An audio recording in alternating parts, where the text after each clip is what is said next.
So gonna be live? so the revenue's Mics gone, are going the live. salaries and And I benefits said, are if you gotta get lowered word by license, that amount as well. whatever you can explain that. Yeah, I just wanna know what log on and do, cause here's why. I used to be able, when I get home at night is when I do these.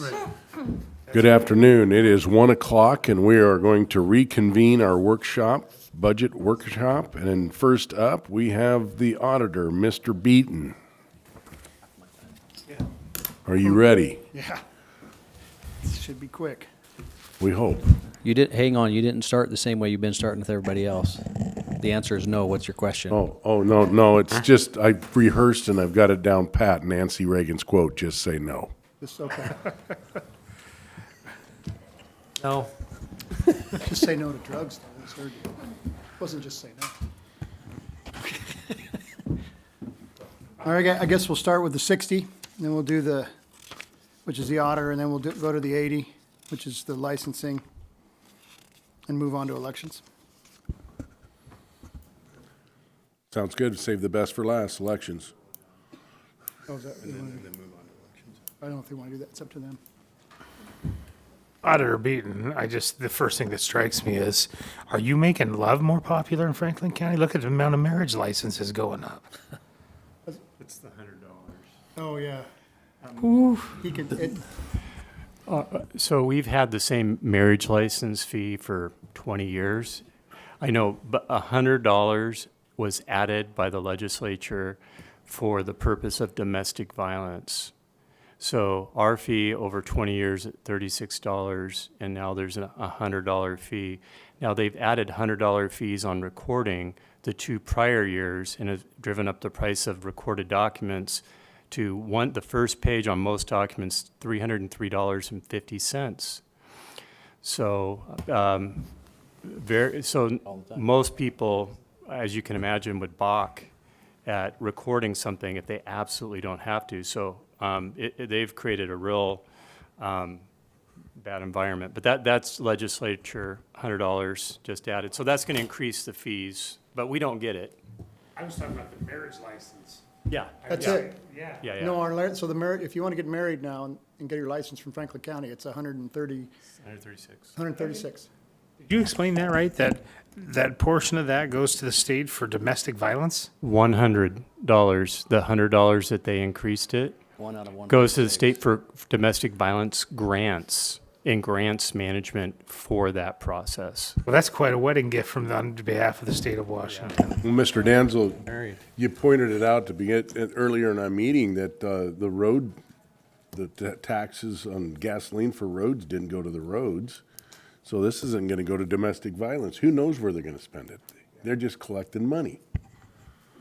So that's why I'd like to take credit for whatever you're suggesting, but the legislature gets credit for that, so. So is there any ask in this first portion? Well, no, this is just the revenue. Revenue coming in. Right.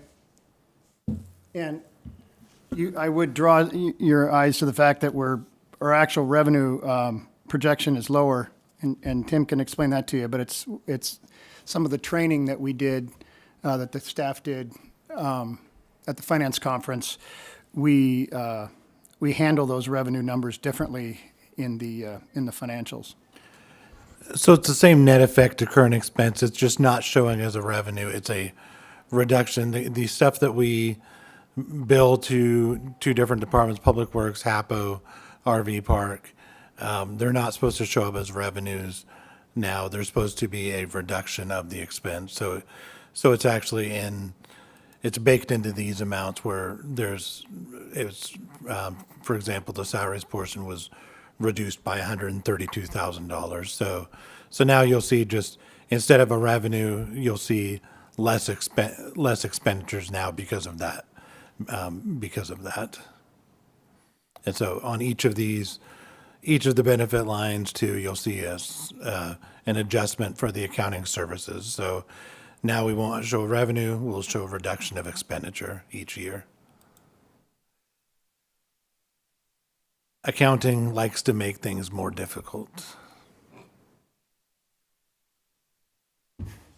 So those are our revenues. But yeah, if we go to the next, the asks, for the 60.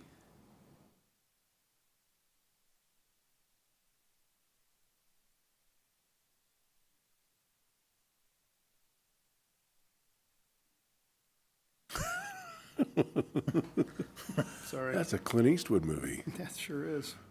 Thought I turned that off. I must have turned it on.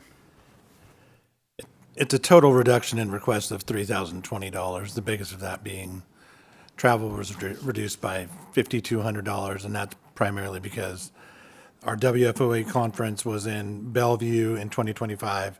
It's going to be in Kennewick for 2026, so we're able to save some money.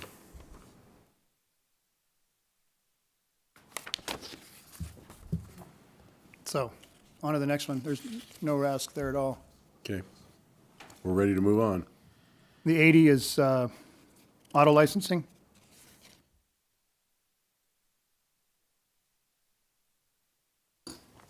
Got that up. So there, it's the same process we go through every year, which is, trend analysis and looking at economic, trying to estimate what the economy might do, interest rates, that kind of stuff.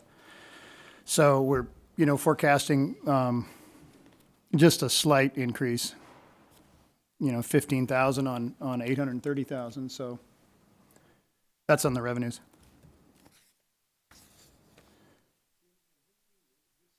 All the information. I always used to do it on a 3-year average. Is there a way to know what was budgeted in 23?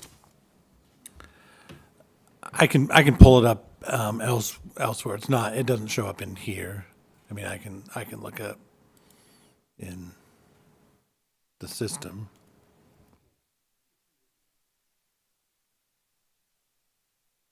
That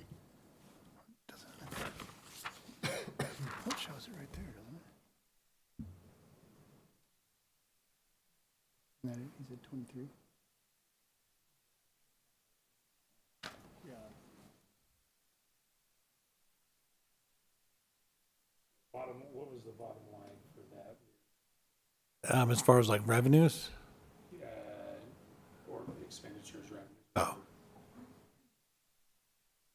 Revenues for 2023, we had revenues budgeted of 882,000, collection of 822, and then budgeted expenditures of 209,973, and spending of 207,775. What was your revenue again? 822, 931.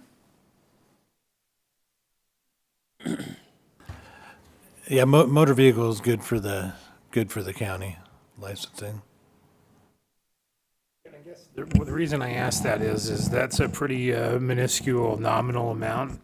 I have found that the auditor's budget has been probably the most conformed to. There's not, as you well know, we don't have the auditor coming in asking for requests or shifts or transfers or any of those things. And so, hell, I'm just going to say it because I guess it's just that time of the year, but this is the finest auditor's office and staff and crew that I've had the pleasure of working with. So like all this stuff is already preloaded. I think you've heard me go on about Tim and Jeff and the Rosas and Ryan Burmacum. Belated happy Thanksgiving to you, my friend. What you'll see here. Yeah, well, elections, of course. I think I did. Oh, yes, Alema. Yes, absolutely. Thank you for everything that you do, of course. But this is a well-run ship. Yes, it is. I have had the ability to now work with these folks quite a bit, and so my comments before we just get going on there is, I didn't see a problem with them, any of them, at all. So I wanted to give you that heads up. Thank you.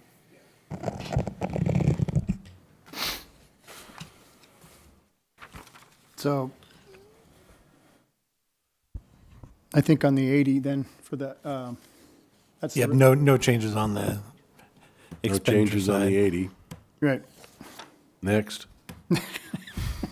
is elections. You want, Well, let's do 102. You want to do the 102? Yeah, we could do the 102 since, then we can since, play musical chairs. If Okay. really wants to get up here. Most of the O&M is pretty straightforward. Actually, I don't have that one. I think in this past year, the clerk did a pretty large project. Yeah, well, the clerk had requested like 300,000 to scan documents that were being held in storage. And so that project is ongoing still. So they've started it, but that has flowed into this year. But there's plenty of money to still cover that. so that, we've got 264,049 that's carried forward into 2026 for that project that Jeff's referring to. Do you know at what extent they're through and how much more they got to go? Looks like, Well, yeah, they're just a small portion through. 'Cause Oh, we still just- have, yeah, we still like have, so they've only spent a little 46. over 30,000. So hopefully they'll be able to get it done this year, but I hear it's quite a number of records. I was just wondering, are Yeah. they gonna use the rest of the 240 Yeah, or? yeah, they'll They use will? it. Okay. Yeah. and that's, you guys can see from some of the object categories over there, I mean, that's exactly, what this fund is for, is the digitization of public records. So, and that's why actually there is a line in there for you guys, commissioner microfilming. You guys do have your own fund, but they can be slightly different, and there's cases in which it's appropriate to use the auditor's O&M. Yeah, and I'd encourage that to happen, even though things are done electronically now and we have the system that we have that people utilize to pull up documents, it's still required that those be microfilmed. And you can work with Bridget at the Central Washington University, who's the archives person there, who can help make sure that that happens with IT's help of pulling those records so that we can get all those digitized, or microfilm, excuse me. And there was a small amount of that used in 2023 from the commissioner's office, $1,230. On the revenue side, I mean, you correct me if I'm wrong, Auditor Beaton, but the other thing that you'll be dealing with that makes it a little bit difficult or tricky to follow unless you understand the kind of the patterns is that every 4 years is a presidential election. There could be special elections that pop up that we don't have any idea about. But if you're looking at revenue sometimes fluctuating, a lot of times there will be revenue that accompanies presidential election years. Can be, yes.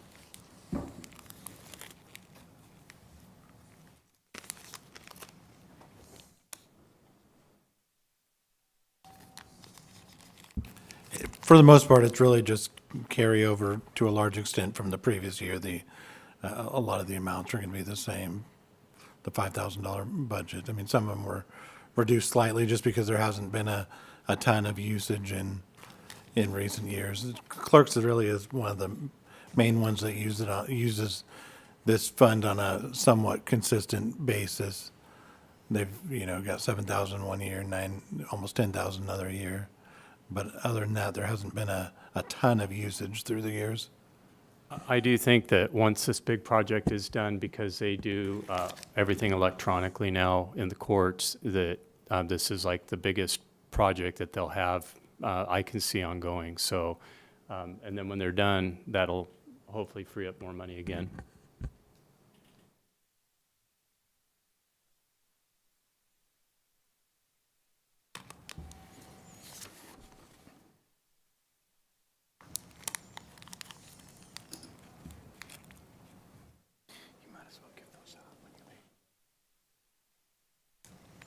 When we're done with this, I'll go ahead and.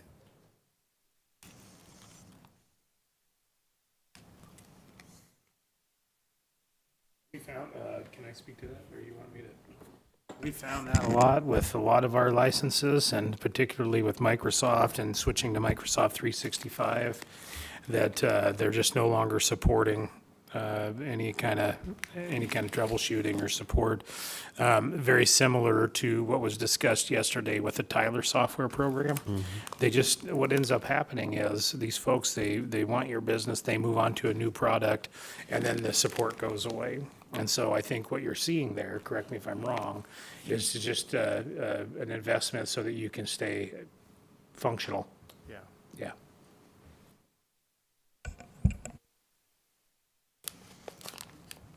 I mean, I don't think there's much more on that fund. I mean, the, Do you want me to give? Yeah. I mean, if you So, do. and if you don't mind, I'm gonna get a handout for you guys. One is, where does the $303.50 recording fee go? And you may know some of this, but it's nice to see it broken down a little bit easier to understand. And again, the county keeps a very small portion of this, and I know Auditor Beaton has no desire to increase fees, and so we have no desire to charge anything that we don't absolutely need to charge by law. So if we can find ways to save the citizen or the other municipalities money, we do that. So I'm going to give that handout with detail on the RCWs for each fee and recording, but also the breakdown of the auditor retained fees and Department of Licensing. You know, all that money goes into that bucket that you see, but this will break it down and give you a sense of how we collect the money and then what actually the auditor's office gets, including from our subagent, which is a great benefit to us to have that privately run, those two offices, because they do a lot of work. And so they, we appreciate everything they do. They're making money, but we're making money, and we're helping the citizens, giving better service by having those locations. So I'm going to hand these to you guys.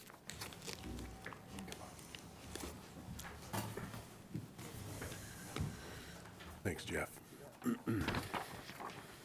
sir.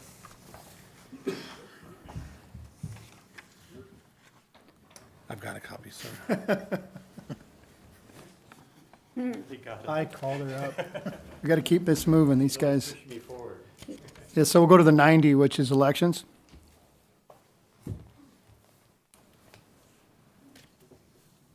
So this is, we'll start on the revenue side, which I can let Sulema speak to it. I think we're going to have 3 elections. She'll speak to basically the estimated revenue, which is the 1.2. Yes. So, as Auditor Beaton said, sorry. As Auditor Beaton said, we have 3 elections coming up for 2026. Will you talk directly into the mic, please? Yeah, I get can't closer. hardly hear you. You can pull it clear as far as you want. There we go. Okay, as Auditor Beaton said, we have 3 coming up election in 2026. So far, we have a February 10th scheduled. We are not 100% certain. We just know there is some concerns in the city as well as the city and the school district to put something on the election for February. That revenue would amount to roughly $319,000. And that would be,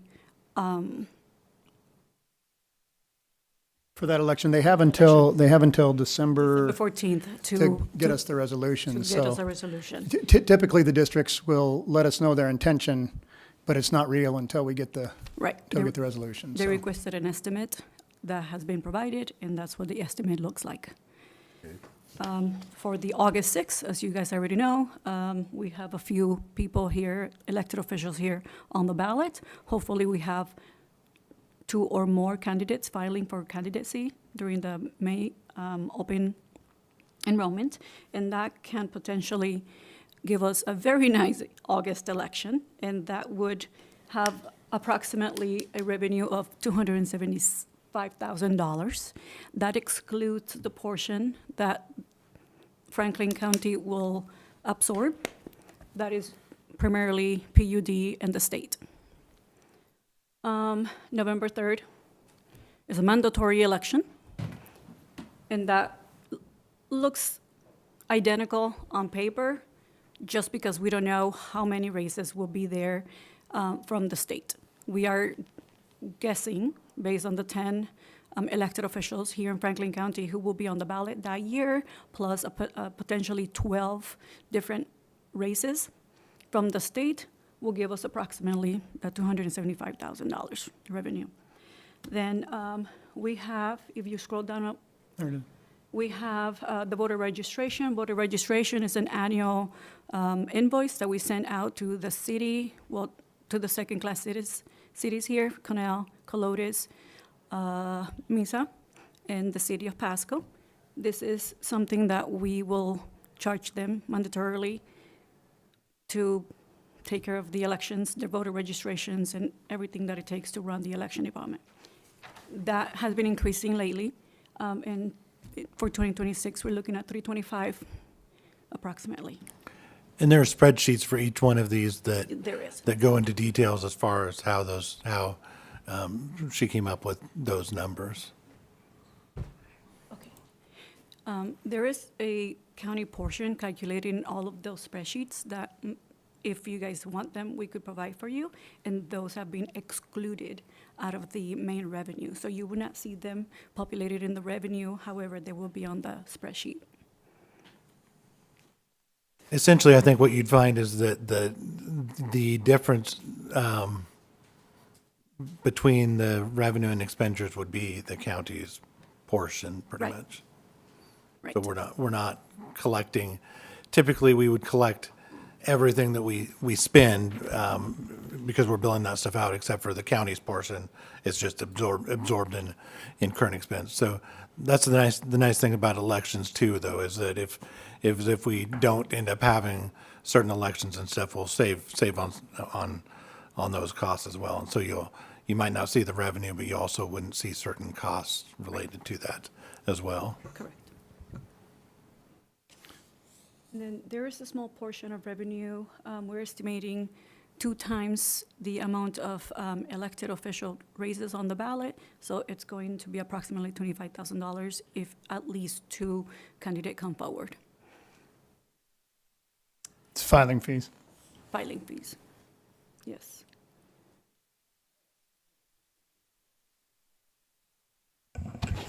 Mr. Danson. Yeah, do we have any, like, any kind, and it'll be more on expenses, I'm sure, too, but do we have any funds for safety down at the election center?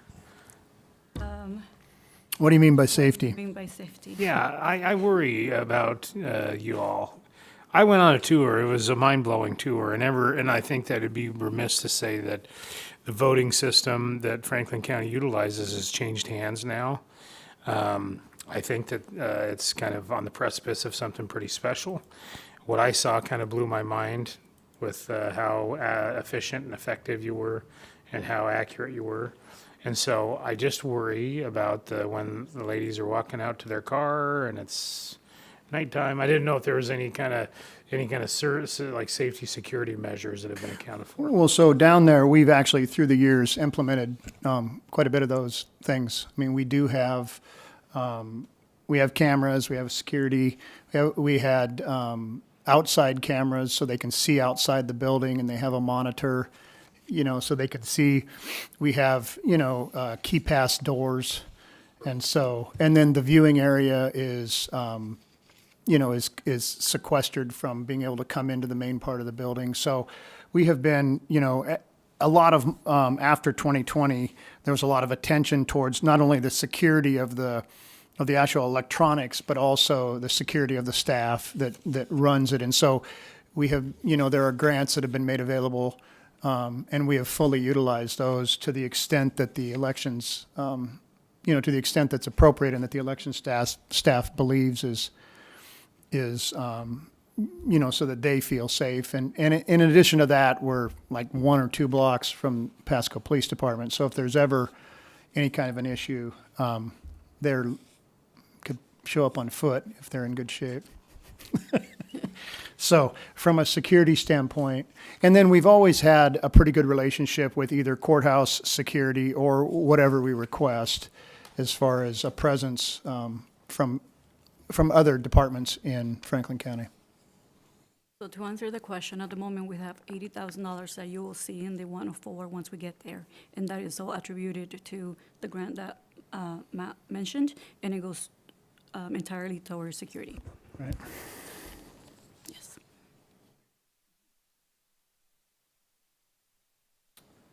So on to the expenses. So expenses. So we don't have very much to ask for. Some of it is pretty much cleanup. So we will start with shred bin, or the 4102, that we have been keeping up with our archive schedule. And we want to make sure that there's appropriate funds for us to continue to meet up those deadlines and those demands, right? So last year, we utilized it quite a bit, and we want to continue, as you can see, $1,600. So we just want to continue to have the proper amount there, so it doesn't go over our budget. So it's pretty much requesting $800 as an addition to, that line. Then we move down to advertisement. So advertising 4107 is right now $1,000 under budget. We usually send 18 days, for the 18 days during the election period, we send infomercials out. They're just scheduled throughout the days. And we are partnered with 3 different news stations. Each of those contracts are $1,000. Plus, we have the news releases that we are mandatory to provide to our voters out there. So that's going to bring us roughly about $3,600. That's why the request of $1,000 there. $1,000. I know you don't see $4,000 there. We have a second advertisement line for 4108, has another $2,000, so that brings us to the $4,000 necessary.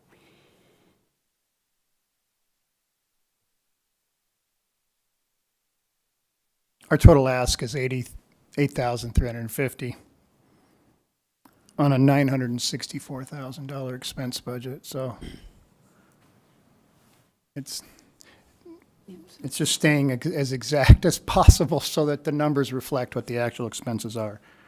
So the $600 there is for cell phone reimbursement. Currently, the cell phone reimbursement is a new reimbursement line we added this year. It's $50 a month, so 50 times 12 is 600, so it's just a flat line. So again, we could just appropriately fund that line. 3,000 for travel training. So right now, as you can see, this year we utilized 3,100 out of that line. That has 0. So we, again, it's just mainly cleanup of those $8,500 that Matt spoke. We just want to make sure we have enough funds to utilize those line items so we could appropriately know where we're billing our expenses. And as you guys are aware, I mean, part of the function of elections is the number of people we have certified. It's required by law that we have a minimum of 2. We have more than that, but they have to get hours. And then, of course, there's travel for picking up ballots, drop boxes, and then the communications in between so we can have 2 people, to close them and pick them up and that kind of thing. So that's it. Was there another one you want to go over? We have 104. It's the revolving? Yeah, that's it.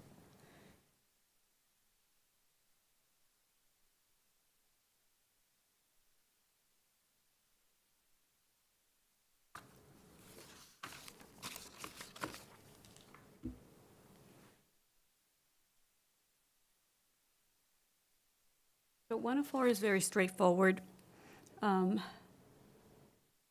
The one change that we see to the revenue is for the election equipment. The election equipment we build within our different election invoices that we send out to the different cities and districts. So that is the revenue that you will see here.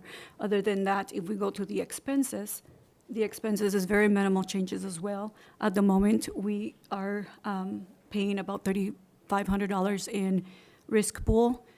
So we're requesting $4,000 just to allocate for any inflation or any increase in that cost.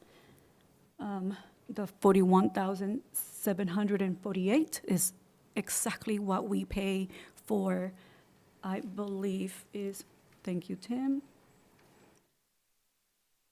for Dark Trace and 1Password. So those are already something that we are paying for, and we have been paying those 2 licenses through the $80,000 safety grant that we receive. So at the moment, those have not been removed out of the revenue. So if you go to the grant portion, that's 80, and then we wash with the different annual licenses that we pay throughout the year.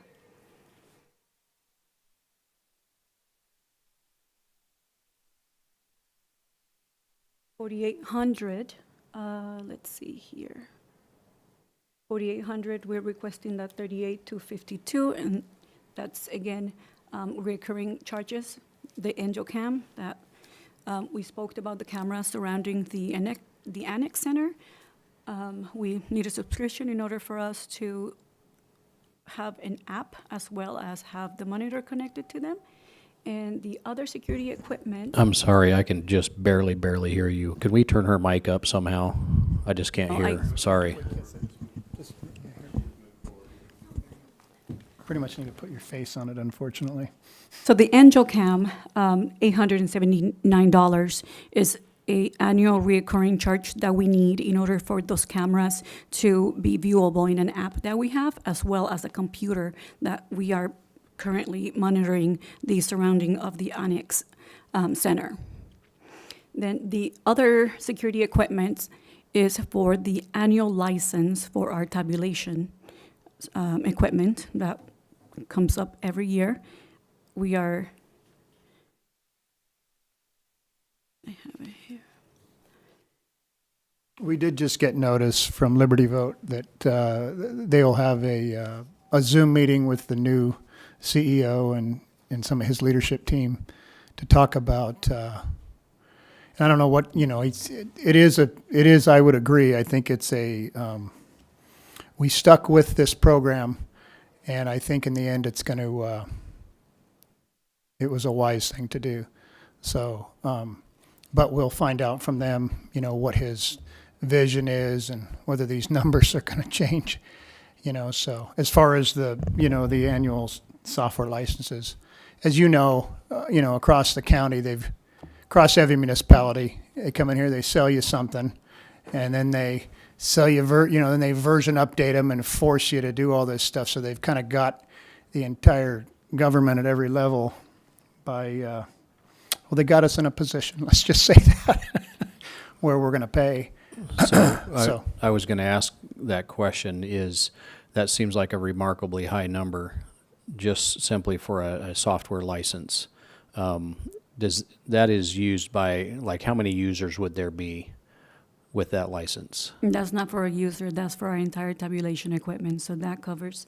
Well, and you got to keep in mind too, as there's changes in elections, and they're constant, and they're different at every state, you end up, and they make updates and they got to go through the EAC and then the state level. And so, that's kind of part of it. But the company, we have always gotten excellent service from them. I'm not sure. I always look at it like, what are all our alternatives? And it's, and that's where I say they've kind of got you a little bit until it gets out of hand. And so our hope is, well, we'll find out. We felt like, we have a good staff and they quite frankly work well with everybody. So we get very good response when anything comes up, because as you know, it's just easy with kind of the whole black box idea of elections. It's important that the software run as it's supposed to, and we not have any ticks or problems with it. And they, to date, have done a fantastic job in that regard. They have. This covers training, this covers maintenance, this covers if during the election we encounter a problem, we could phone them at any day, anytime. They are standby, waiting for a call. It's covered in the past. I'm sorry. Yes, Go ahead. go ahead. It's covered in the past. They'll send a representative. In fact, if we feel like, we want somebody there. I think we've had them there once or twice anyway. We have. Where they'll fly a representative in that's on site. We've had that a few times. So anyway, it encompasses it's a lot of money. And it is billed out, obviously, through the service we provide to all the districts. But at this point, I think it's what we're going to pay. That's basically. So Matt, I know, were you ever part of when we were going to a precinct showing our ID to vote? Were you the auditor? No, I came in 11, so. We weren't? No, it was vote by mail since 2000, since the hanging Okay, Chad, do you so- know what it cost the county when you went to a precinct? Because I know there's a big push out there for us to go back to precinct showing ID to vote. Yeah, and that would be something we would have to figure out. I mean, it's a different, we would figure that out when Yeah. that, Well, if I know and we when had a that lot of time comes. volunteers, a lot of elderly people would participate in that. And honestly, I think that's the direction I'd like to see us go. And whatever this is decided, I mean, there is a lot going on, as you know, in the elections community with the DOJ wanting to review our statewide voter registration. And there's a lot of stuff coming out of the White House. And so, we'll adjust to those as they come. But Yep. what I know is that, if and when changes happen, we've got as good a team as any in the state, I think, for this county. And so, we'll figure it out. Yep, Auditor undersells himself too. I do. I think the auditor undersells himself because while there was a lot of bobbing heads throughout the state about whether to release the full voter roll data, kind of the precipice of action and trying to clean up the voter rolls starts and ends right here in Franklin County. And so I think that deserves credit. And if you don't have the people that are willing to put in the work to do that, that just doesn't happen. So I think that in combination and in conjunction with a lot of the other things we've discussed today, our auditor, I'm proud of that he's our auditor, goes above and beyond to try to clean up those voter rolls. Yep. And I think that that's the first step to where you're wanting to go, Commissioner, because if you don't get the voter rolls correct, you're still sending ballots to the wrong people. You're still getting people voting wrong. I have a hard time believing we're going to completely, throughout the entire state, fix everything immediately. But I think it takes a lot of courage for the elections team staff and the auditor and everybody involved to say, no, we want to do this the right way. So there might be, I don't know that I'm stepping on anybody's toes here, but even if there's an expense to be had to support that work, I think that's a support worthwhile. Yes. Just thought I'd give you a heads up on No, that. I agree, and I'm not trying to get out any inclination that I think our county is not being held to the highest standard. It's the west side I'm worried about that's controlling these elections statewide. And our auditor is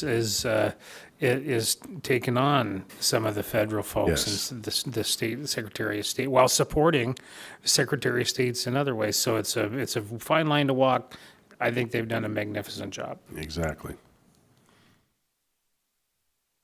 I think that's it. There's $40,000 in one other, but it's not, Right there. Go ahead. yes. It's for the maintenance of our election tabulation system updates. Often we need a scanner, and those scanners are $1,000 each. Often we need something if it gets broken, and each of those items are upwards of $5,000 to $10,000.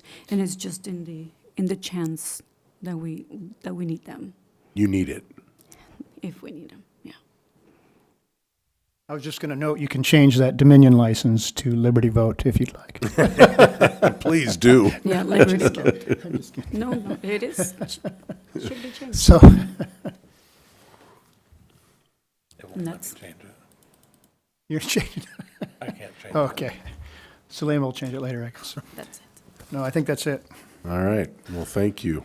And thank you, Selima, for everything you're doing down at that elections office. You're running a good team down there. Good job, Mr. Beeden. Tim, Thank can you.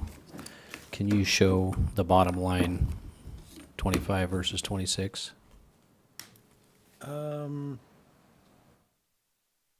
For the 104 fund?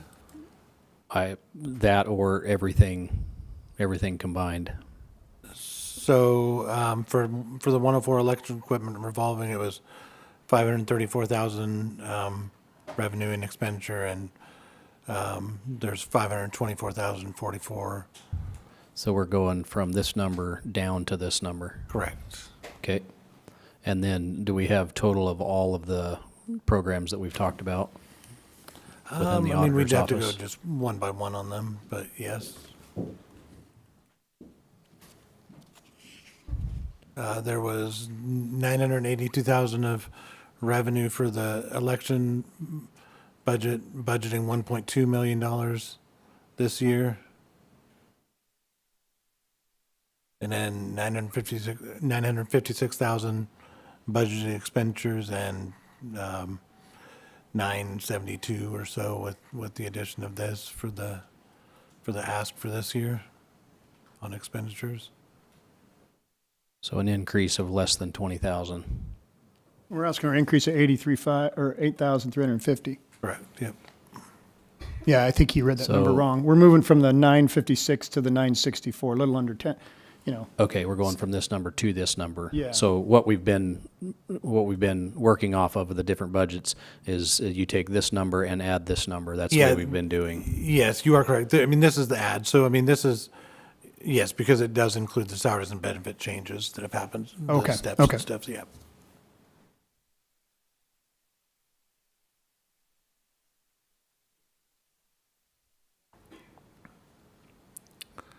The auditor O and M has gone from, it was 654,100, this year, 514,600.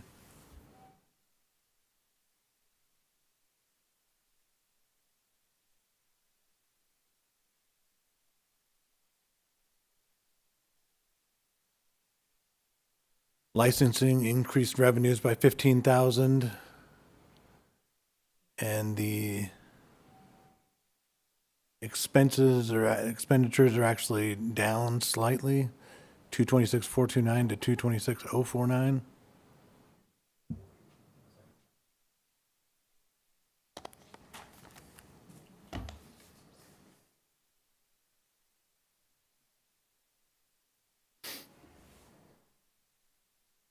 And then the revenues went from 300, the auditor budget went from 311,150 to 173,100, but most of that is the billings. That's going to be a reduction of expenditures now, so it's kind of it's not exactly what it looks like, because you can see the expenditure line dropped considerably as well. Yeah.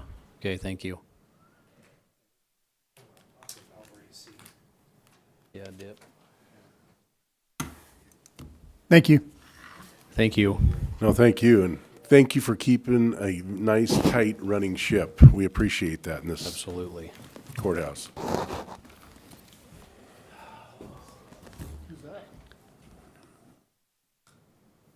Up next. Commissioners? Oh, you guys are, maybe I'll just stick around and listen, huh? Thanks for holding down your budget. We're increasing ours. Get it all spent down in the basement, huh? Good deal. Let's see how that works. Now we go to just say yes. The why not budget, right? But not, I mean, not, we're gonna save in the outlay we will be saving, and that way we don't have redundant interim county administrators and multiple Hotel people, costs and hotel costs. travel. Yeah, so that'll be something that. And we got an administrator now that doesn't want to have any COLA increases, and I really appreciate that. The only cola I like is Coca-Cola. Matt Beaton gave me a hard time about it earlier today. How did I know that was coming? No, I mean, if you go to expenses, I think you should highlight the fact that I think you'd be pleased to know that the revenues are budgeted to increase by $300 for the year. That's a pretty significant. That should help the county quite a bit, going from 700 to 1,000. it was Canadian chocolates. Okay, so you can see right here, amount budgeted 2026, we're at 947. Preliminary budget 948,245. We were at 912,722.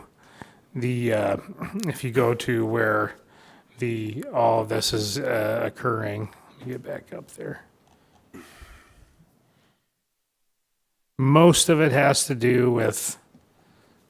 Help me out here, Tim. Mine's not working out well right there. There's 4,837 going down in cell phone reimbursed, 40, and then an increase it's reflecting where the spending has actually been happening. It was budgeted previously in cell phone reimbursed, and it's moving the amount that was budgeted from one line to another. So this is increasing 4,000, but this reducing all the way down. And for 101,680? What's our bottom line on everything?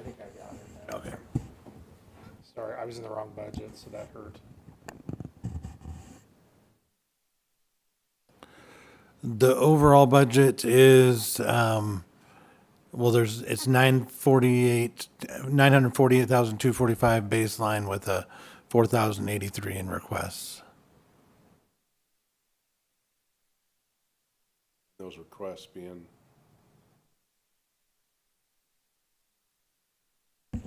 A copier lease for $2,100. 5,500 in dues and subscriptions, 1,000 in registration. where are we at on is the travel for commissioners part of this too? I'm sure it is. It is, yes. And where are we at on that? Because there should only be one commissioner receiving travel, correct? Going to the west side? So I don't know what exactly the number reflects, but I was able to use very, very little of that. District 1 has 9,000 budgeted, District 2, 2,000, District 3, 1,000 budgeted. I think you should leave that alone. And the reason I say that, I know the frown, but what if we get called back to testify on something in DC? Or what if we get called back to testify on a water rights issue in Washington State? Okay, we Yeah. don't have to use it. So this is actual used, correct? Correct, so far this year. Yeah. So I went to Olympia, I want to say 9 times, but I think that reflects 3 or 4. So I was able to absorb that within. So Fellow Commissioner, I appreciate that. Thank you. yep. I didn't buy any wine with any of that money either, not even in one bottle. No ribeye steaks and wine? Didn't. Nope. Not none of those are in that. Yeah, didn't even have the opportunity. No.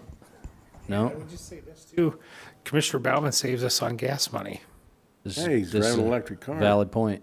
It's a true story. I mean, so part of the travel is, and what you'll see is, I think that we're going to come in under, and I think we can whittle away until we pass our final budget. But again, I really do believe that we're going to come in under 948,245. We've had outside counsel this year. We've had a number, just a myriad of things where I think that we can expect to have a little bit of a release. I'm praying that we can have a little bit of a dip in some of the expenses that we're incurring. So where does public records requests, what budget do they come underneath? Ours? That was, yes, but they were, Are they that's down? when they were trying to set up their own budget this year. Where's it at under ours? I think they made a line in the 101,700 if I Yeah, remember. there it They is. took it out of us, or no, or it isn't still in Oh, ours? that's the revenue side of it. I thought there was a, 680. is it 680? Yeah. If you want to know the answer to the question, just ask Teresa. Well, Teresa knows everything. That's the truth. I know. It's the truth. My mom was like the secretary of the elementary school for her whole life. And everybody in the world knew if you needed to know anything, you went and saw Dorothy Danzel. She knew everybody's phone numbers, their addresses, their kids' names, their cousins' names, you know. And it wasn't written down. She had it by memory. She knew it by memory. Yep. I still call her and ask her for phone numbers. The one thing that I do think that we need to do is, and Gray has mentioned this. Gray actually mentioned this when when they presented to you the public records policy. Yes. That they have their own budget, and it makes sense. But it's outside of our, No, It's still in It's- ours, but they have their own. They don't have a separate budget. It should be underneath the commissioner's budget. Is it, you found it, Tim? I didn't find where any costs have been charged so far this year. I thought I had actually created a line at like a 31 something or other for public records request One thing I supplies, but would- there's nothing showing up right now. One thing I'd like to get a report on about every quarter at least would be what is the public record request amount? Are people still asking for public records? Because I know that we've had fellow commissioners ask for, I don't know how many thousands of public documents, and So that's that has costing us ceased. money. Yeah, that no longer happens. The lion's share, and I have no problem doing that. I don't think that they would either. I think they can track it pretty easy. The lion's share, I'd say 95% of the requests are made for court cases, for when Yes. someone's arrested. They want to know what happened and the body camera footage and. And that goes through primarily the sheriff's office. It can depend. This is where it's kind of weird. It depends on how the record is requested, but yes, that is then routed. Almost, well, not almost, all of the ones applying to the sheriff are routed to the sheriff's PRO. And the court records are requested of the courts, and assessors' requests are made of the assessors, and so really our public records officer is a hub that goes out to the other ones. They don't necessarily fulfill them. They forward them to the individual departments to fulfill. They do that a little, and they do fulfill some, and then also they redact. So that's the newest portion of, which is, I think, the timeliest and most expensive, and something to watch out for in the future, is just we got to be sure that we redact everything. And if we don't redact, the issue is then we increase our exposure to liability because we're giving out information we shouldn't be. Okay. As far as the public records request stuff, Teresa was just enlightening me. So Gray's salary, of course, that's in the commissioner's budget. That would be the biggest cost for public records requests. But then any other supplies is just being paid out of the commissioner's budget as well. And then the revenue, any revenue, which I think has been pretty minimal, has been collected in non-departmental. That's right. 101,700. Does that show here, like the salary and the way that we allocate that, or is it not separated? It's not separated in here, no. Okay. I mean, there's a separate screen in here that it is, but Okay. So that bottom line right there, that preliminary budget is all the commissioners, the county administrator, our clerk of the board, and then also office assistant plus Gray. correct. Okay. And that would be a question too. When did public records get put under the commissioners? That was a year and a half ago. Something, yeah, right around that time, yeah. So that could be just exactly what the increase is. I mean, because the other thing, you look back and you guys are at $1,039,000 in 2023. You're at $1,027,000 in 24, and we're probably on target to come in underneath that. Obviously, we're projected at 948, or pardon me, at 912,722 and 948,245, and I think it might just be good for tracking purposes to split that out.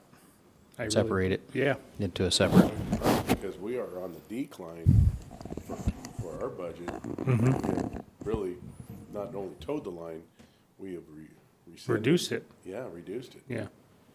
That's accurate. That is that's totally accurate. I believe, and I don't want to put words in Gray's mouth, I think they want that too. I just think that it was, this year they were asking to run it out of our budget and then, next year be able to, the following year. But I think, I don't know, I mean, we might be able to do it this year even. Just throw it in its. Who would it be in? What department would it be under? The PA's office? It's its own department. It would be its own department. Yeah. I think it needs to be out of our commissioners because Yeah. it's making our bottom line look like we're increasing. Yeah. All right. So we're down to human services. Welcome, Kyle. Good to see you. I think last year I introduced Lisa Erickson. She was my budget and finance analyst, and so Welcome, Lisa. requested that she come with me. Oh, and I apologize, I'm moving a little bit slow. I had a little procedure on my back done last week, and so. You I need don't it heal. cracked? I can do that after this.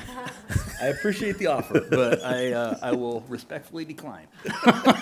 Will you please, when you talk directly into the mic? I'm struggling to hear. You bet.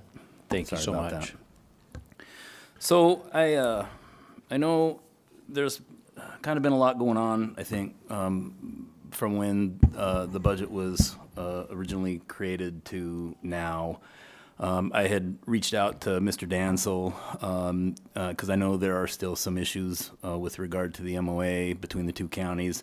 I'd asked Mr. Dansel, up until this morning, I wasn't even sure if the intent was for me to come and present. And so, of course, Mr. Dansel said, yeah, that the board had requested that. And so here I am. I think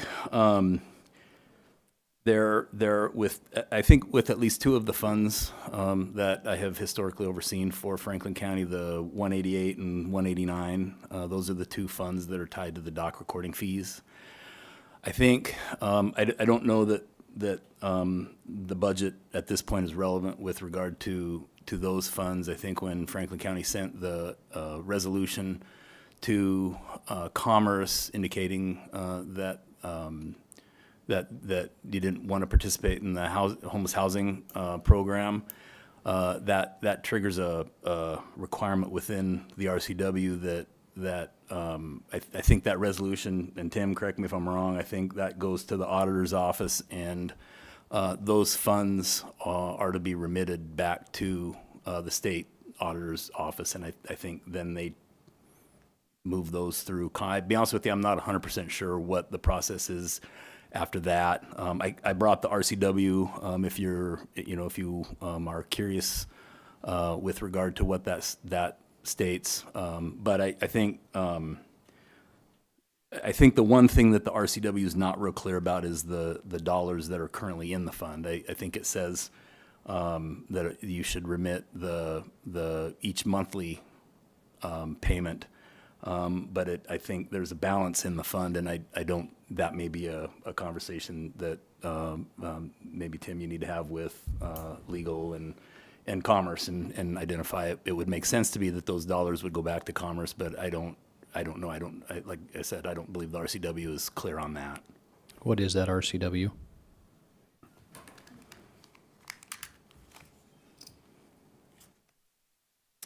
It is RCW 43.185C.080.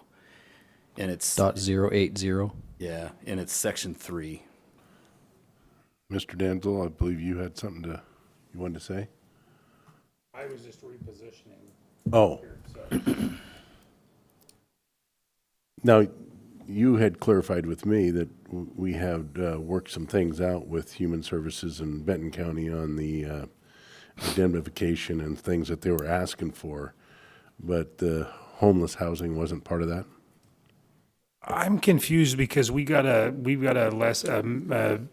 email from Commerce itself saying that it was good and through the end of June 2027.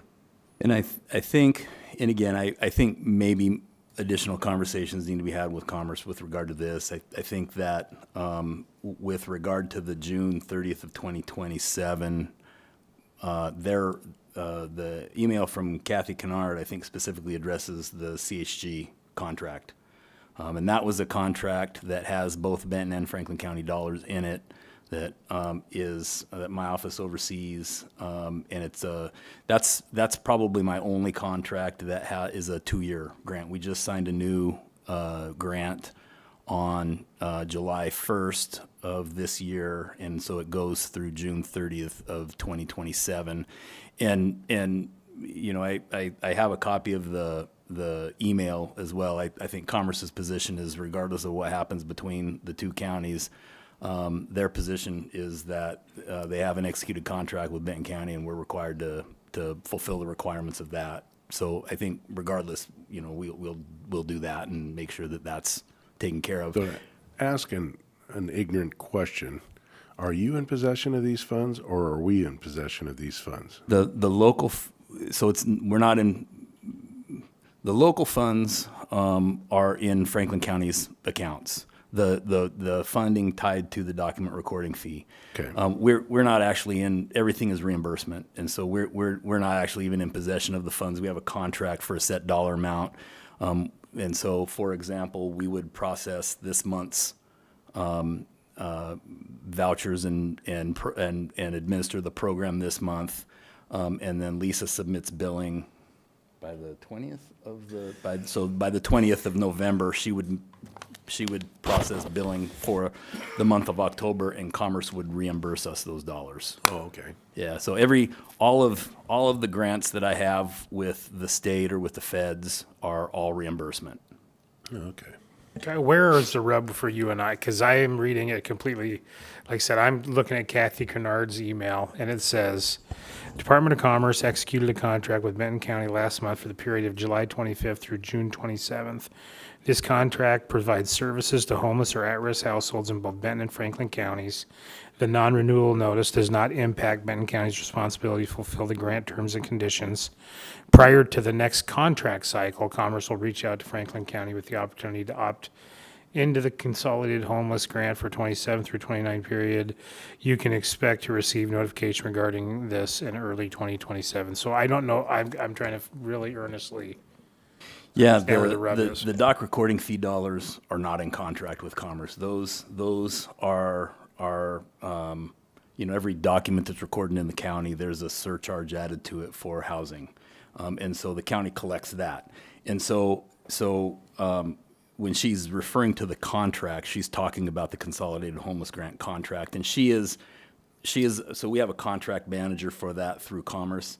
And Kathy is like 2 layers above that person. Kathy's in charge of this division. The RCW, and if I can read Section 3 to you, and this is maybe where some continued conversation needs to be had, because I think that, and so I'll tell you, I did have a conversation with someone at Commerce, because as part of our Consolidated Homeless Grant, there is a requirement for a 5-year homeless housing plan to be submitted. It's due at the end of this, it's due in December. And so because I have a committee that we put together that's made up of representation from all of the cities in the Tri-Cities, and there are service providers that are in both Benton and Franklin counties. And so when the issues first came up regarding this, I had a conversation with them just to let them know that I thought this might impact our 5-year housing plan. And I've hired a consultant to assist with that plan. And so I asked them to pause the work because currently the plan is made up of representation from both counties. And so we put that on hold. And so we are a little bit behind schedule now. And so I had reached out, was it Tuesday? I think it was last Tuesday. And I actually think, Brian, this was right before I sent you the email. And I spoke with the person who oversees the submission of this plan. And I'd asked for a continuance. I said, there were some issues that we were trying to work out between the counties, and we'd paused the plan. And so I could probably have an executive summary to them by December, the end of December, but I'll not have the plan.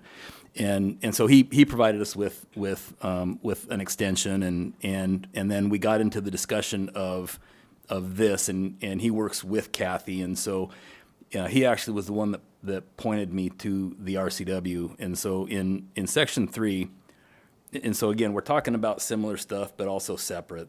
I think Kathy's oversees the state, the CHG contract.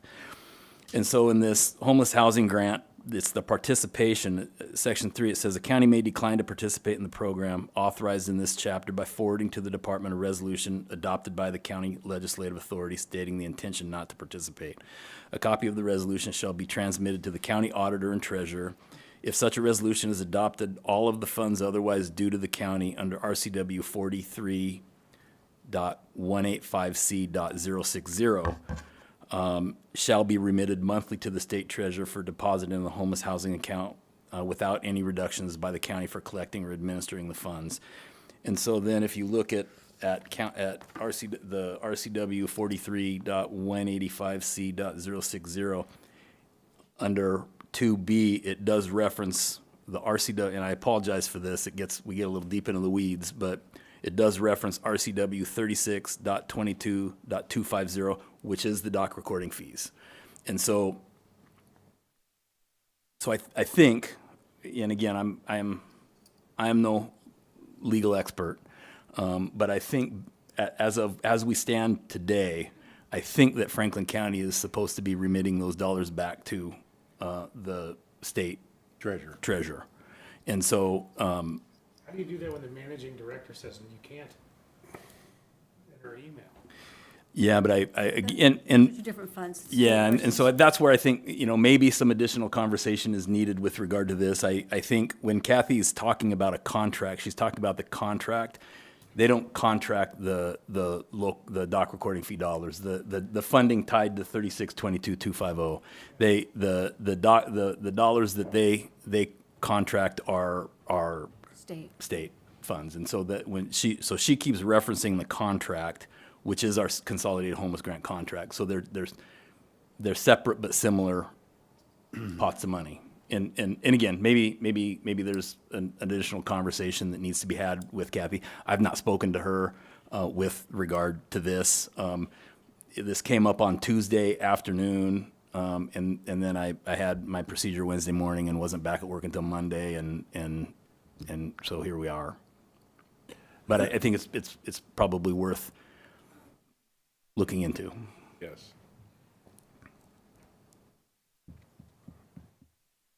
Yeah, it's pretty hard for us to return them when we're not in the one that could. Well, the doc recording fee dollars come through Franklin County. So those are dollars. Who receives them in Franklin County, Tim? Do you know? It's this right here that they just gave us. Well, we collect them in the auditor's office and as received by the treasurer. So if I'm understanding you correctly, the contract that Brian's referencing is money that you have in Benton County that's held on our behalf. It's a contract that you're running but then this money here is money that you're saying that the money that we get for recording fees and stuff, this money, to your understanding, would need to be remitted to the state. And I get you're not legal advice or anything like that, but this is the money that we collect would be remitted to the state, including potentially the money that we have on hand too. But the other contract that you're talking, that's not these funds at all. That's money that you have on our behalf for that contract, that 1 or 2 year Yeah, the contract. local dollars, as it's set up right now, the local dollars, the dollars that you have that the auditor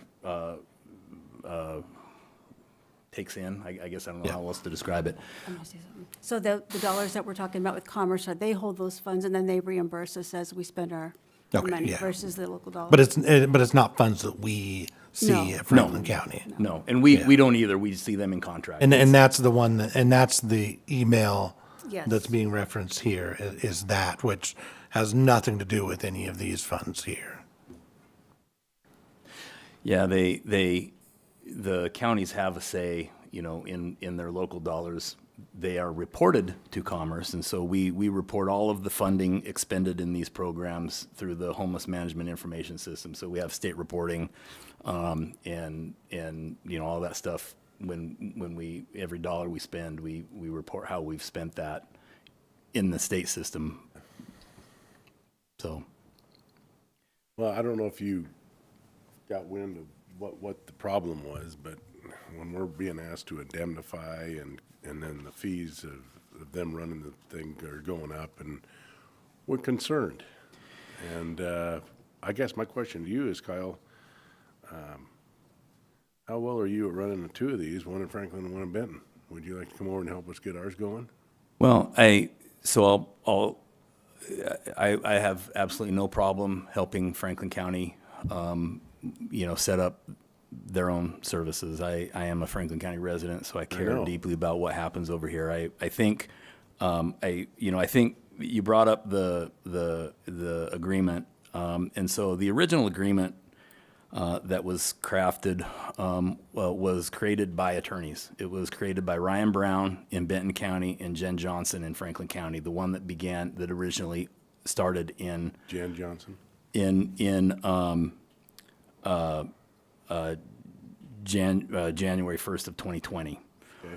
And so the only times that was changed, I amended it to include, we had a ridiculous amount of COVID dollars that the Benton County attorney was not willing to sign off on until we had those outlined in the MOU, and so we amended the MOU and added those dollars and part of this MOA restatement, I mean, it expired June 30th, but it was to remove all of the COVID funding. And I don't know, I get, sometimes there are things that attorneys interpret differently. From my position, the only thing that changed from this MOU from the last one was the addition of the second VSO, and there was the 2.5% increase to the admin fee that amounted to $142 a month. And I certainly wouldn't sit here and argue with Franklin County's interpretation of the MOU. But it was no different than the previous one, and there hadn't been attorneys that had interpreted it that way. And so I think when some of the conversation started about the large sums of money that were expected to be paid out from the general fund or the cutting of roads department staff, that caught me completely off guard, because that was not the intent. That was not my understanding of how the MOU read, and so when it boiled down to it, I felt like the difference between the previous one, obviously outside, I removed the COVID contracts and that kind of stuff, but from a financial standpoint, the difference between the two was $142 a month and the second VSO. But we got a new administrator that's very attentive to word structure, and Sure. and I tell you what, he's the one that put us onto this. So we're trying to protect Franklin County, and you're a resident of it. So No, I get that. we're trying to protect your tax Yeah. dollars. Kind of the part that's left out is, I don't think it was a good agreement for Franklin County to begin with. No. So we start with that, and that's kind of the part where it might be the same as last time, but I don't think it was a good one. And then number 2, the indemnification, and then number 3, I'm reading here, so if it does go back to the Department of Commerce, the department shall expend all the funds received from the county under this subsection to carry out the purposes, provided that the department may retain 6% of these funds to the cost of managing the county's program. So I just want, for the edification of people watching, it doesn't mean that the money's going into a black hole or going away. It means that you wouldn't be managing on the Department of Commerce, or at a lesser rate. No, I would agree with that. I think that they would probably contract those dollars out to whom that would be. I don't know. Yeah. Commerce won't operate a program. They won't provide the services. They would find somebody else to contract. I'm just that reading with. the same RCW verse by verse, where it says that the department shall expend all the funds received from the county under this subsection to carry out the purposes of Chapter 484 Laws of 2005 in the county, provided that the department may retain 6% of these funds to offset the cost of managing the county's program. That's the one that you told me to look up. So we retain 6% to operate. Yeah, because they're collecting the funds. So, again, I don't want to say we're not going to help out the homeless. But we're looking at trying to make Franklin County the shining city on the side of the hill. Sure. And Important is because last time that we went through this exercise, we had standing room only people thinking benefits were going away. yeah, You know, and so I wanted to read this off straight off the RCW so that people know that that's not accurate. Well, it was more than just the standing room only thing. It was people showing up at our window downstairs with a piece of paper asking for us to hand them vouchers. That was awkward and unfortunate also. Yeah, and I'll tell you, I did not direct anybody to do that. And I've communicated that with Mr. Danzel. I found out where that was coming from, and I put a stop to that, but that was not communicated from my office. Appreciate that. Yeah. I didn't know we were going to talk about the agreement. I thought we were just going over budget, but you gentlemen also have the red line changes. Yep. That Kyle sent me. And Yeah, and I'm sorry, I didn't mean to interrupt. I apologize for going down that rabbit hole. I think they're a little bit connected, and I wasn't sure, like I said, how to proceed with, at least with regard to those two funds. I mean, and I don't know if it's worth. I mean, we certainly talk about them. I don't know if it's worth tabling that, or this I is can. the first time we've got to see you Yeah. since all this has transpired. And where are we at with the veterans? And we're still not having meetings. We are. We Mine says canceled every month. Okay, I know, and I know there's one scheduled at, and I'm obviously I'm not going to be at it. We have one. It's the third Wednesday of every month, and so it's actually today. We have Franklin County's at 3 and Benton County's at 4. So I don't know how you ended up off of the. Teresa, mine keeps saying canceled. Can you reach out to Kyle because where are we at on that with the Pike County and our veterans? Are we still together on this, or do we So need I've- to be looking for our own VSO officer, or what? Yeah, and so I had conversations with Mr. Dansel, and we're processing vouchers, and so I do have 2 veteran service officers. I will let you know that one of them, John Penny, I think the one that you have met, resigned. You're right. And so his last day of work is tomorrow. And so, I think we probably need to have further discussions, maybe Brian, about the second VSO. I know Franklin County approved a second, Yes. or approved one, and so I think maybe maybe we have further discussions about that. I've not talked with Benton County about hiring for that second VSO. I think I wanted to have some of this other stuff ironed out. I can certainly have that conversation. I'll tell you the Franklin County budget that we have here accounts for 1/2 of salary and benefits for 2 veteran service officers. And we discussed that, I think, in multiple meetings. So I hope that's something that this board is supportive of. Oh, absolutely. And I just want you to know this year's budget, we didn't allocate any money to go into the Veterans Fund because we are so apt with money. Right. We're not helping the veterans. We didn't authorize collection of Right. of the tax for the We veterans. didn't eliminate it. We just didn't authorize collection, but we want to help our veterans. And if we're not using it, it doesn't look good for us as commissioners to be collecting taxes that we're not using. Yeah, I know, and I agree. I think there are certain services within the Veterans Assistance Fund that our veterans use pretty regularly. And I think, the last few years, because, and I think I've talked about this in previous board meetings. During the COVID years, when we had a veteran that came in and they couldn't pay their rent, which is an allowable expense within the Veterans Right. Assistance Fund. Right. We would use other funding because it. federal dollars, and quite frankly, we even still do that with our consolidated homeless grant, our grant that is from Commerce. When we have a veteran come in, and we even though it's an allowable expense, we seldomly use the Veterans Assistance Fund for rent. We use other programs, and the services that we typically see the most with that the vets are accessing are food, gas vouchers. Really, those are probably the two main ones, and food and gas are expensive. Yeah, it says all of the meetings on my calendar have been canceled, but Okay. yet we're having them. We're having them, yeah. We had I had one, you know, and so we can fix that. You know, Please, that's just reach out to Teresa. Yeah, that's not an And she'll issue. get it back on my agenda, because I've been concerned, and I was just wondering why we're not having meetings, but you guess we are, I just wasn't informed. Yeah, we can set up a new link. We had our last one was last month. Okay, so the last thing on the veterans is, we've been allocating and talking about raising the rates. Where are we at on that? Are we able to raise the rates for the ones that are in need for meals, for rent?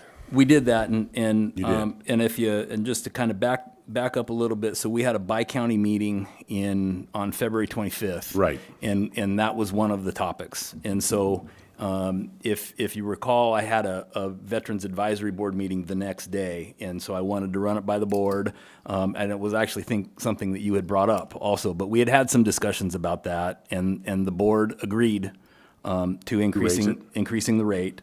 And so I put the vet policy. So the vet policy is what drives all of the expenses within the Veterans Assistance Fund. And so I put that policy before the board on May 15th, and you signed it. And so as of May 15th, we had increased the benefit. And you know, there were a couple of Percentile. What percentile did we increase it? 'Cause well, we increased it it went from $1,200 per 12 months to $2,000 per 12 months, and it's something that in talk, you know, and it may go up. From there, it was one of those things where it's what we talked about with the advisory board and decided that, okay, let's start here, and then this is maybe something that we need to address annually, We do kind of with like a cost of living increase. Yes, because of inflation. Yeah, and the $1,200, I think one of the points I made when I talked with the board previously was it was when I started in this role in 2015, that's what the rate was, and so here 10 years later it was the same, so it was past due increasing that benefit, and that'll be something that is addressed, like I said, annually. Good deal. Question for you. So as it currently sits, as I understand it, there's 2 VSOs allocated under your funding. 50% of that is allocated from Franklin County, and we have just authorized a VSO, so that's a total of 3. Well, so what I'll tell you is that we had, because the MOU had not been signed, we had hired the second VSO, and that position had been paid for solely out of Benton County, although they've been seeing, they see whoever walks through the door. I felt like the MOU is what authorized us to bill for that second one, and so we've been billing Franklin County for half of one VSO. Half of one, so 3/4 or 1.5 Benton County, half Franklin County. No, the second VSO has One been. and a half us, one half. Yeah, we've been paying for 1.5, but the VSO sees a Benton or Franklin County resident. I recognize that, so let me ask my question again. So Benton County is currently paying for 1.5. Correct. And Franklin County is paying for 0.5. We just authorized the hiring of a VSO, so that would be a total of 3. In the structure as it currently sits, 1.5 would be Benton County, 1.5 would be Franklin County. Not necessarily through your structure, but I'm just saying in a totality. Correct. We're not going to hire a second one. Yeah, I think I've not talked with, and again, I think some of the concern was not knowing 100% what was going to happen here, and although I think in Benton County we need probably more than one VSO, but I don't know if we need 2, and so there a degree of, I've not posted for that second VSO position, the one that John is vacating tomorrow. I've not posted for that because some of this, the Benton and Franklin County Needs to be agreement. sorted out. Yeah, Can I ask a question, Kyle? sure. Place I come from, there's a huge population of veterans because they like to be away from people. You know, usually like to live in metropolitan centers, and there's especially like Vietnam veterans. So I guess my question is where are the veterans at? I mean, my opinion would be that isn't there probably a pretty big influx of veterans, especially coming back from Kuwait, Iraq, all those places. that are probably, the way that I understand it is that it's usually in your more outlying areas that, I mean, you'll get volume just because of the number of people in a metropolitan center. But per capita, I guess, there's got to be more veterans in need of assistance in Franklin County than Benton County, just because per capita, I'm guessing we have more that live in the outlying areas that don't want to go to doctors and don't want to go get service and Yeah, and that sort of thing. I'll be honest, I don't have that. I mean, I could certainly find that out. I don't have that number for you right now. I think last time I talked to John, I thought, and I don't know that I've seen a breakdown of veteran per county. I know when he's talked about southeastern Washington, if I remember correctly, I thought there was like a 40,000 vet population. And again, I don't, please don't quote me on that, because if I remember correctly from John's presentation, I'm pretty sure that's what he said. I can come up with that number. I'm sure WDVA has a breakdown per county, and I can certainly provide that to you. But I don't know what that answer would be right now. I think it's interesting because I think that there are sometimes, like, you can have the resources and the buildings and the everything, but if you're not where the population is, it's suffering. Like I say, there's more and more studies that are being done that I'll share with you, that especially with our, I call them kiddos, but our folks coming back from like Iraq, the Middle East, that they don't want to live in a city. They don't want to live in a metropolitan area. They want to live in a Connell or a Mesa or outlying areas, or go back to the farm, or, and. And so that's something that's always kind of bothered me too about this, is just as a question, is knowing that, having a lived experience. And then if I can brag, having an uncle that won the second highest honor in the history of the United States Army, the Distinguished Service Cross, and nominated for the Congressional Medal of Honor. I've lived it, so I've seen it, and I know that those people are not the kind of people that want to go live in big cities. They're the ones that want to live in the outlying areas. They're the ones that are asking for us not to fix the donut holes in Pasco. They're the ones that go back to the farm in Connell and Mesa, and so I'm just really worried about that. Yeah, and I think in the presentation that we had for both boards with regard to the second VSO, I think there are. Obviously, the primary function of the VSO is to assist a veteran with their disability claims and kind of walk them through that process. But there's value in other things that maybe you wouldn't necessarily consider a billable hour. And that's where we talked about outreach. And so, to your point, Brian, I think there are people out there that maybe just don't want to come into an office to meet with somebody, and that was one of the benefits of that additional VSO is, okay, well, maybe we can reach out to those people. We can reach out to the older population. Maybe they're sitting in a nursing home and they have mobility issues, and coming into an office is just not easy for them. And so I think those were some of the things that we had talked about with regard to the second VSO, and maybe growing the program that there's benefit in, but maybe, I don't know that you tie it necessarily to a statistic like you do with the claims filed. So tomorrow's his last day, and you have a VSO officer hired to replace him already? I do not. I have a second VSO, so there will not be a gap in those services. Okay, so you do have a VSO hired already? When Benton County approved the second position within my department, we hired for that, and so I currently have two VSOs. Okay. I don't have somebody to fill John's seat that's when he leaves tomorrow. So I've not even posted that position. Oh, you have not? I have not. And are our funds here in Franklin County restricted to Franklin County residents of the military only? I think Franklin County or their family. Okay. Yeah, I think the local dollars are spent on local. Because local as a citizen, this is one area where I wouldn't mind seeing it help anybody that's a veteran. And as he spoke, I don't know if the upper counties in this state have anything like this set up. They do? All those counties up there have a avenue for veterans to get help?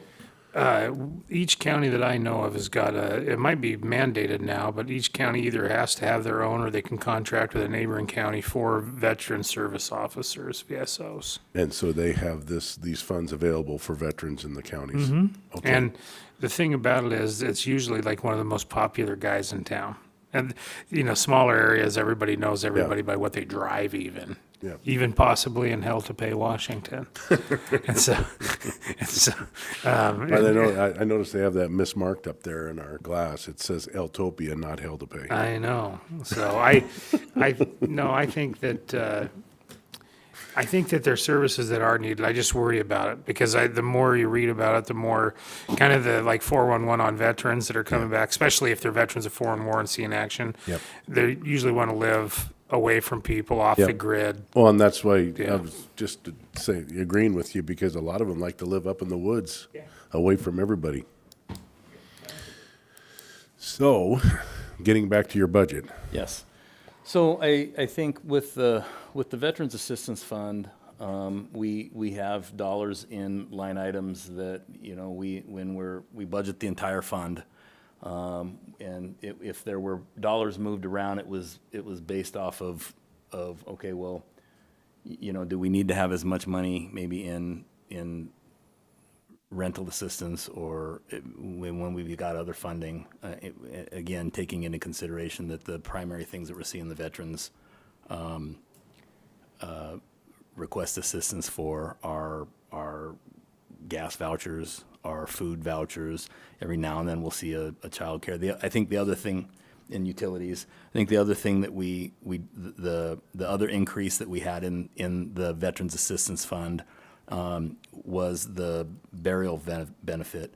And so I simply called Mueller's and said, hey, what's it cost for, not an extravagant one, but not the worst, not the lowest one either, cremation. And so we based that benefit. So we increased it from, it had been $1,000, we increased it to $2,500. Because I think it costs like $24.50 for the burial benefit. Our coroner was just in here yesterday, and people that are destitute, they don't know who they are. It's $300. 400. 400. Why are the veterans getting charged so much? I didn't specifically ask for veterans. I just called Mueller's and said, hey, what's an average cremation expense with an urn and the process, and that was the dollar amount that they gave me. I'd reach out to Mr. McGarry and ask him who he's using because Yeah, I would encourage you to do that. Yeah. He talked to the funeral homes and negotiated $400 for indigent Okay. cremation, so there might be an opportunity there, and Definitely. yeah. And so are there, I think this is pretty straightforward. I don't know if do you have any could you questions go with back to the regard to? top line? I can't read what's predicted to be in our account in 2026. Is that 800? 856,000. What was the most across there? I see at 957 in 2025. Is that what I'm seeing? Yeah, I think that was what the adopted budget was from last year, but I think that was based didn't- off of expected revenues. And we didn't collect for that year, so we're still at 846 is what it is, Tim? We, for the actual for last year or this year was 837,000. And so Okay. we're estimating that it'll be up slightly from that. So you can see why we declined because Yeah, no, I understand that. there's in our policy, it's if we have over 3 years collected, we're not supposed to be collecting. Yeah. I agree. Okay. Like to see it used, and that way we'll feel good about collecting it from the taxpayers. I agree. Yeah, this is one of those funds that you want to be spending what you make. Yes. You don't want it to be growing. Okay. And I think backing up, Tim, I don't know if we didn't talk about 186. This is 187, right? 97 Yeah. cents. And so 186, and this is that's a fund that it's based off of the retention of a percentage of the sales tax, state sales tax, and it wasn't a new tax. It was just the ability to retain a portion of it. Pasco was the only city in the Tri-Cities that opted to collect their tax on their own, and so that's why this doesn't generate a lot of money. That Pasco makes up, I think, what, a little over 80% of the population of Franklin County, so most of the money goes to Pasco. I'm not familiar with what they use that on. This is one of those funds that when we had originally discussed it, I think Keith Johnson was the administrator at the time, and we had talked about running it very similar to the Affordable Housing Fund, which is 189, and that fund is, you know, it's a little bit different because Pasco had been a representative on the steering committee that drives those funding.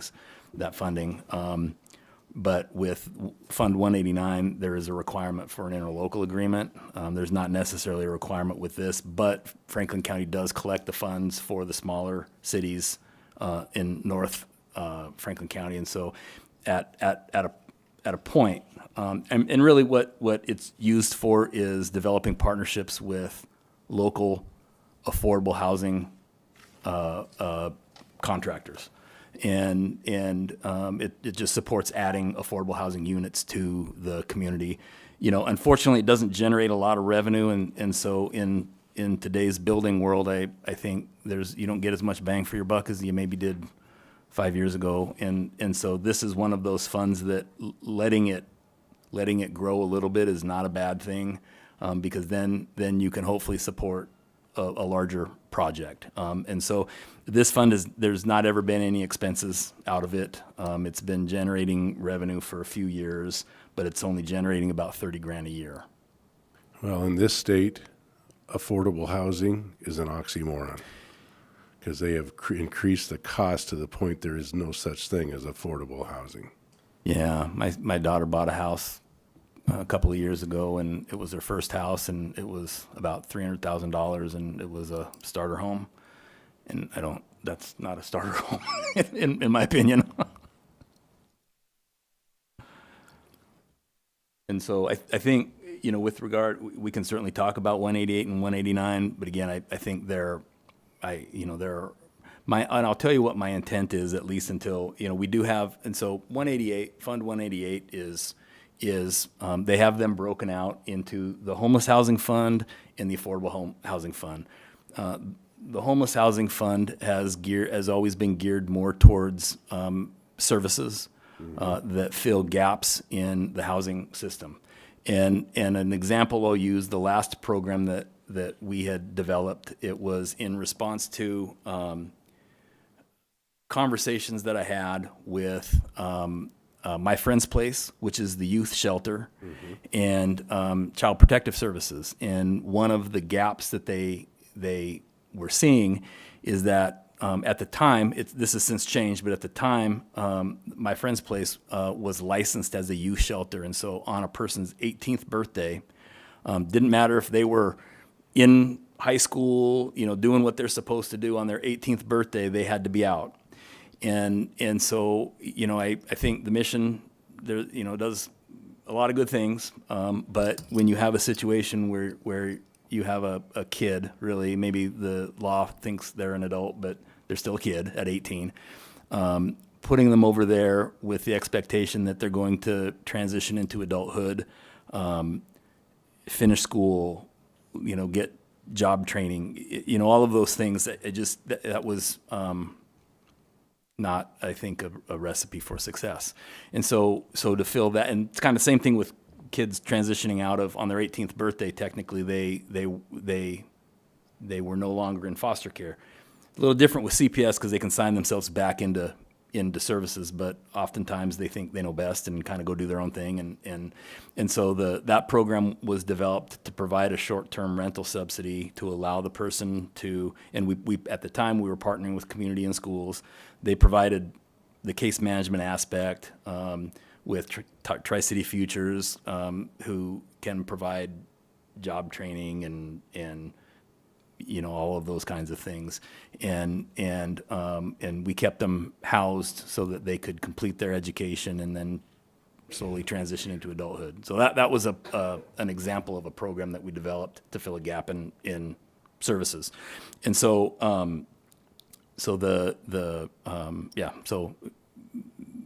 you know, it's part of the document recording fee.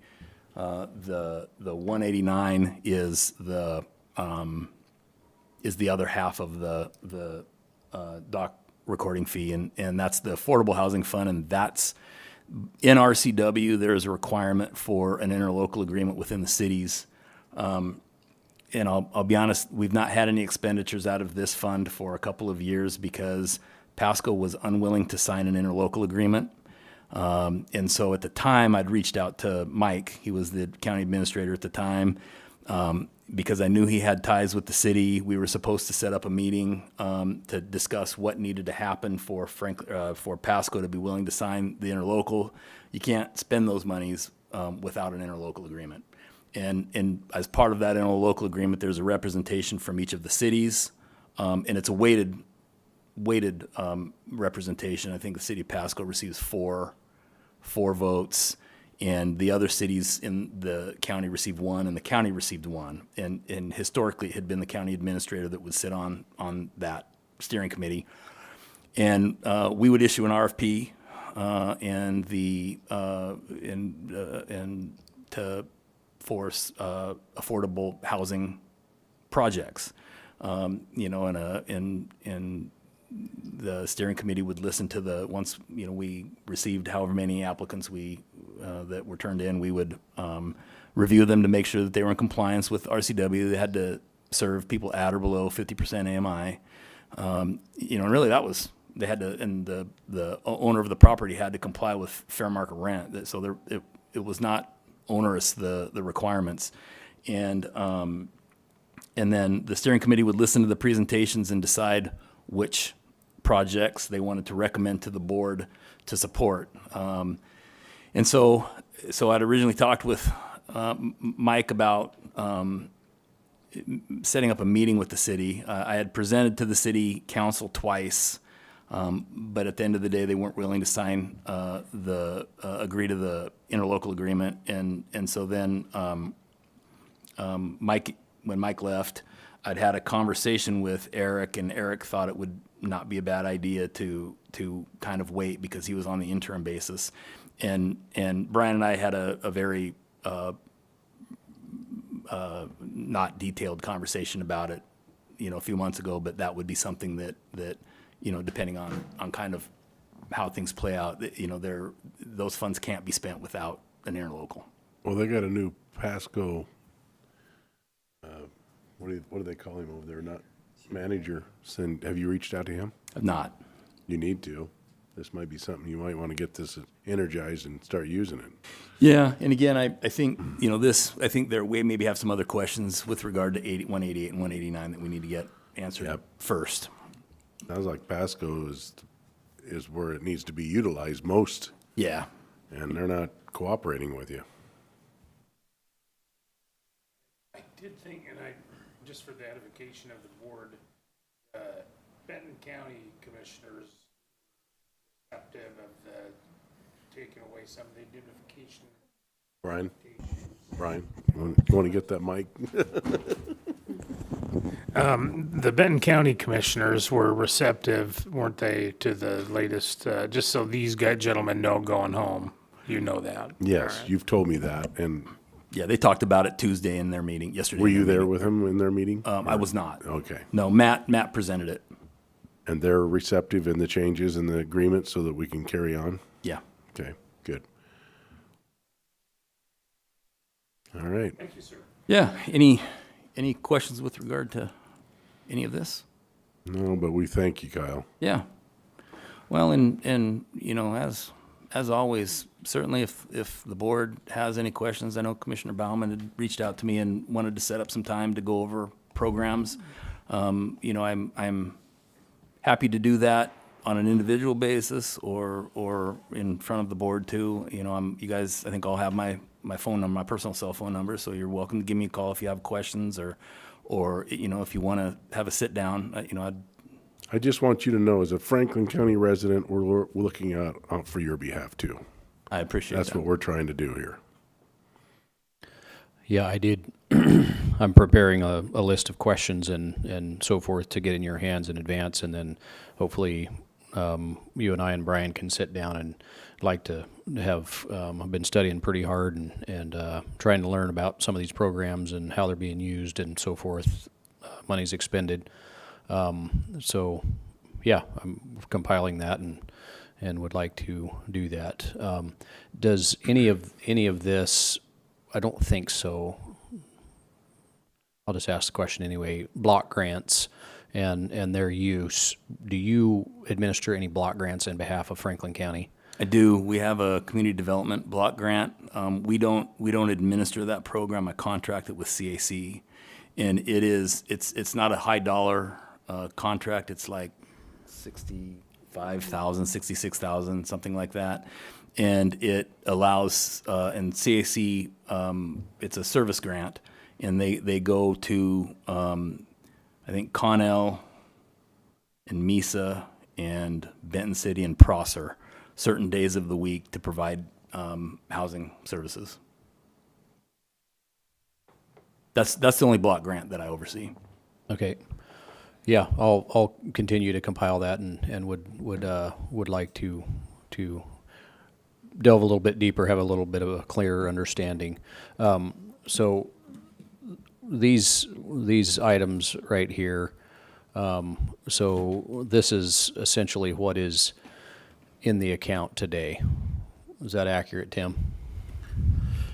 It's what it was for the beginning of the year, so I mean, I can look Okay, up so what- that's I can- close enough for as far as my question is concerned. So there's something that I've been trying to evaluate as carefully as I can for as long as I've been a commissioner, and that is the programs that are simply churning, but nothing's getting better versus the programs that are effective. I've been from Spokane to the west side in studying and meeting with people and trying to learn. And you know, an example is homelessness in the Seattle area. They have spent hundreds of millions of dollars, and the problem has only gotten worse. In my book, that is not a success. That is spending money that is not being helpful. And so that's motivation for me is seeing results-based criteria in contracting, in contracts, and that type of thing. So that's a lot of my motivation. And so as a component of that, I recognize in the triage, in a triage situation, providing, you know, hotel vouchers, there's reason for that. I certainly understand that. But that is immediately gone. One night and it's gone, versus taking that money and putting it towards a physical place that can be used over and over for years to come. And so I am much more in favor of a physical, you know, purchase of operating of a facility versus just a voucher that's just gone overnight. Yeah, and I'll tell you I think that's one of the areas, about 10 years ago, the state moved away from actual shelter beds and went to this model. And so what you see now is we have a lack of shelter beds. Yep. And so the stopgap, if you will, is turning a hotel into a shelter bed. You know, and so one of the problems that we do run into, though, is we do have, so let's take our CHG grant, for example. It's a big dollar grant, but we've got 6 or 7 different line items within that grant, and each line item has a specific thing that you can spend those dollars on. And so we either spend them on that line item, or we can't spend it on other things. Yeah, and I recognize that there's criteria that we've got to go through, but building affordable is possible. On Monday, I did the ribbon cutting of a project that I oversee with my private hat on, not as a commissioner, and we did the ribbon cutting on 120 apartment unit low-income housing. Over 95% of it is low-income housing.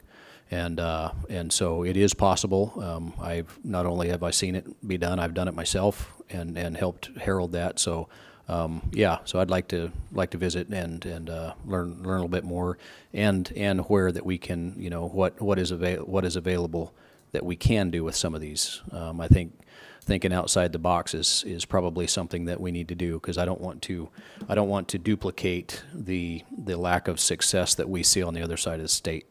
Yeah. And like I said, this fund in particular is dedicated to partnering with private developers for affordable housing. Yep. Yeah. So it's a, you know, sometimes, you know, we would set out an RFP and we'd get one, maybe two responses. And it always kind of floored me. It's like, this is a really, really, really good program. We put a restrictive covenant on the property for 15 years, so that you do with it what the intent of the RCW says, and then it's the person's property, and so it's always shocked me that we never got. I always expect, you know, we're going to get 15, 20 applications, and you know, when we get one or two, it's like this. Okay, I need to do something different with advertising, because this is a really, really good program. I hear what you say. I understand what you say as somebody that has sought and received grant funding and has administered it and has overseen it. It's like walking through knee-deep mud. It's just, it is so criteria or restrictive or you know, administrative heavy that it's heavy and a lot of effort. There are always strings, you know, and sometimes the strings aren't worth the. Pretty soon you can't. Yeah. You're tied up. Sure. So I heed the words of Ronald Reagan, 11 words that we don't want to hear. We're from the government, and we're here to help. Yep. All righty, well, we thank you. All right. Thank and you. I'll tell you, Commissioner Bauman, in preparation to meeting with you, I do have it's kind of the Reader's Digest version of my programs. And Would love to have that. Yeah, I'll probably need to update it, but what I'll do is I'll go in and update it so that it's current, and then I'll shoot that out, you know, and it just has the real basic information on kind of what each program does, and I'll shoot that out to you guys so that you have that at least as a reference guide, and so if questions come up, you know, can refer back to that, and if it doesn't, you know, doesn't answer your question again, you're more than welcome to reach out to me. Yeah. Okay. Thank you. All right. All right. All right, thank you. Thank you, everyone. So I think that concludes everything today, huh, Tim? Yes, sir. So we'll recess until tomorrow at 10:30, correct? Tomorrow at 10:30. I talked to Wes McCartan, Craig Bergman. They agreed to be here and start at 10:30. We'll recess to 10:30 tomorrow. Thank you. Is this the commissioners' meeting that I can talk at? It's a budget workshop, so we would have. Commissioners' meeting was this morning. We can talk to you individually. Pardon me? We can talk to you individually. I spoke with Bauman. Yep. I'll come see you.